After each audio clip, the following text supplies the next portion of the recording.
Teatre Condal. Entrar al vestíbul va ser fàcil. Vam agafar la segona plataforma per superar la segona part d'escales. I va ser més complicat perquè era més petita. La cadira va fer interferències amb la plataforma i es va quedar aturada a mig camí. Però marxar ja va ser una odissea. Ens van fer sortir d'esquena i, si no fos pel meu germà, encara estaria allà. Va haver de posar-se darrere. Fins que no estàs en aquesta situació, no sabeu la ràbia i impotència que genera. Un es pregunta per què a mi?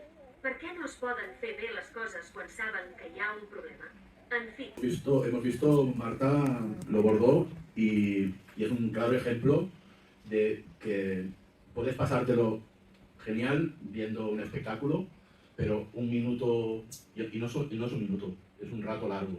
Tuvieron que atrasar el espectáculo 15 minutos y menos mal que la esperaron, porque en otros sitios tiran millas y no les da importancia, pero bueno, una deferencia, ¿no?, al teatro que te hizo, sí, que te pudo esperar. Y eso amarga la buena experiencia. Hemos tenido esas experiencias nosotros haciendo pues, creaciones artísticas, que casi el hecho de el proceso de llegar y de intentar que todo esté bien a nivel organización, a nivel accesibilidad,